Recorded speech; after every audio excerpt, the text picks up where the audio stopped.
বন্ধুরা, আমি Priyanka. Welcome back to my channel. বন্ধুরা, আজকে আমি বানিয়ে দেখাবো মুড়ির চপ। তো বিকেলের চায়ের সাথে এই মুড়ির চপটা কিন্তু বানিয়ে ফেলতে পারবেন, আর ছোট থেকে বড় কিন্তু এটা সবাই পছন্দ করবে। এটা খুব মুখরোচক রেসিপি। তো চলুন দেখে নেওয়া যাচ্ছে কীভাবে বানাচ্ছি। তো এখানে কিন্তু আমি এক বাটি মুড়ি নিয়েছি। তো এর মধ্যে আমি কিন্তু কিছু কিছু উপকরণ অ্যাড করব। এখানে কিন্তু আমি একটা ক্যাপসিকাম নিয়েছি, একটা পেঁয়াজ নিয়েছি, দুটো টমেটো নিয়েছি, গাজর নিয়েছি, গাজরটা কিন্তু খোসা ছাড়িয়ে নিয়েছি, সব কিছু কিন্তু ধুয়ে নিয়েছি, আর বিনস নিয়েছি গোটা কয়েক। তো এগুলোকে কিন্তু আমি কুচি কুচি করে কেটে নেবো। তো দেখুন, আমি কিন্তু গাজরটা কুচিয়ে নিয়েছি, বিনসটা কুচিয়ে নিয়েছি, টমেটোটা কিন্তু খোসা ছাড়িয়ে তবে কিন্তু আমি কুচিয়ে নিয়েছি, যেহেতু টমেটোর খোসাটা কিন্তু মোটা ছিল। আর পেঁয়াজটা কিন্তু খোসা ছাড়িয়ে কুচি করে কেটে নিয়েছি, ক্যাপসিকামটা কুচিয়ে নিয়েছি, আর এখানে 4খানা বড় সাইজের কিন্তু রসুন কুচানো নিয়েছি। এইবারে আমি এখানে কিন্তু একটু জল নিয়েছি ছোট কড়াইতে। তো এই গাজরটা নিয়ে নিচ্ছি, ক্যাপসিকামটা নিয়ে নিচ্ছি, পেঁয়াজ নিয়ে নিচ্ছি, রসুন কুচানোটা নিয়ে নিচ্ছি, আর বিনস কুচানো, টমেটো কুচানোটা নিয়ে নিচ্ছি। এগুলো সব নিয়ে নিচ্ছি। আমি কিন্তু কাঁচা জিনিস কখনোই ব্যবহার করব না, কাঁচা জিনিস দিলে কিন্তু ভালো লাগবে না খেতে মুড়ির চপে। তো এখানে আমি কিন্তু একটা শুকনো লঙ্কা নিয়েছি, আর ঝালটা কিন্তু কম বেশি করে আপনারা নেবেন। সবজিগুলো একটু ঘেটে দিচ্ছি ভালো করে।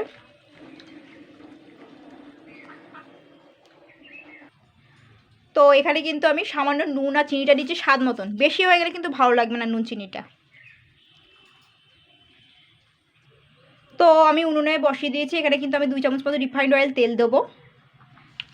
এবার আমি এটাকে কিন্তু জাল করব, ঠিক আছে। এটাকে সবজিটা সিদ্ধ হওয়া অবধি অপেক্ষা করতে হবে। এভাবে কিন্তু জাল করতে হবে, কিন্তু যেহেতু সবজিটা কিন্তু ভীষণ কাঁচা, কিন্তু এভাবে জাল করে নেবো। একদম জলটাকে কিন্তু পুরোপুরিভাবে শুকিয়ে নেবো কিন্তু। তো দেখুন, সবজিগুলো কিন্তু পুরোপুরি সিদ্ধ হয়ে গেছে। আমি কিন্তু খুব একটা বেশি কিন্তু ঘাটাঘাটি করিনি, আর জলটাকে কিন্তু পুরোপুরি শুকিয়ে ফেলতে হবে কিন্তু। দেখুন কতটা সুন্দর কালার এসেছে। এবার আমি এর মধ্যে কিন্তু ওই ম্যাগির মশলা একটু দিয়ে দেবো, একটু টানার জন্য, টেস্টি হওয়ার জন্য। এই ম্যাগির মশলাটা দিতে পারেন, নতুবা কিন্তু অনেক সময় ম্যাগির মধ্যে থাকে না, সেগুলোও দিতে পারেন। তো এটাও আমি একটা দিয়ে দেবো, পুরোটা অনেকটাই রয়েছে, তো আমি আর দিলাম না। তো এটাকে কিন্তু পুরোপুরি জলটাকে কিন্তু শুকিয়ে ফেলতে হবে। এবার আমি এটাকে নামিয়ে নিয়ে ঠান্ডা করে নেব। মানে ভাবতেই পারছেন কতটা টেস্টি হবে। জলটাকে কিন্তু পুরোপুরি শুকিয়ে ফেলতে হবে। দেখুন সবজিগুলো কিন্তু সিদ্ধ হয়ে গেছে, আর আমি কিন্তু বেশি ঘাটাঘাটি করিনি।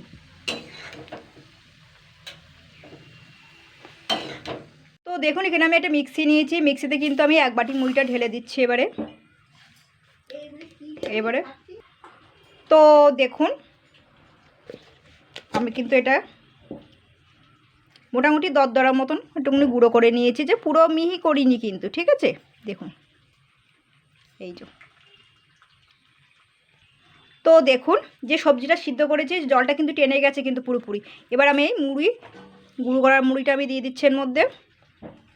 এখানে আমি একটা ডিম নিয়েছি, ডিমটা আমি দিয়ে দেবো ভেঙে এর মধ্যে।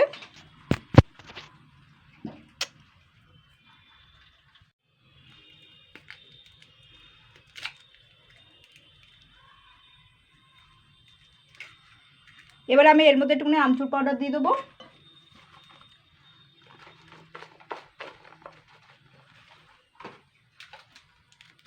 ম্যাগি মশলাটা একটু দিয়ে দিচ্ছি। এবার আমি এগুলোকে কিন্তু সুন্দর করে মেখে নেব।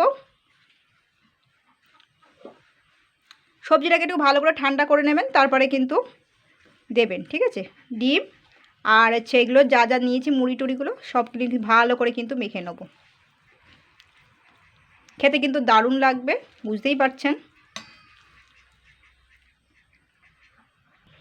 তো আমি কিন্তু ভালো করে কিন্তু মেখে নিয়েছি, বেশি চটকানোর দরকার নেই সবজিগুলো, এমনি কিন্তু সবজিগুলো সিদ্ধ হয়ে গেছে। তো এবার আমি এরকম গোল গোল করে যখন দেবো তখন কিন্তু আমি একটু চ্যাপটা চ্যাপটা করেই দেবো, এতে থালায় দেওয়ার দরকার নেই, ঠিক আছে।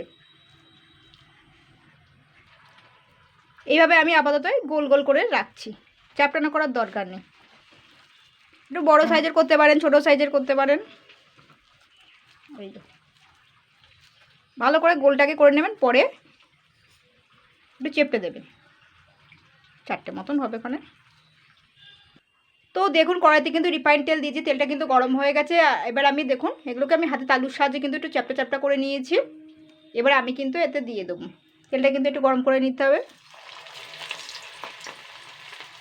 আমি একটা একটা করেই ভেজে তুলবো। একটু বড় কড়াই হলে দুটো করে ছাড়তে পারবেন।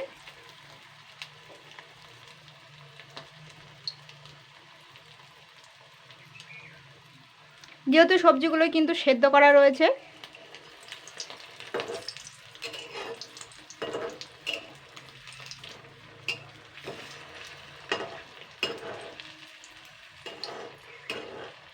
এটাকে কিন্তু কম তেলেই কিন্তু ভাজতে হবে, বেশি আঁচে জোর দেওয়ার দরকার নেই।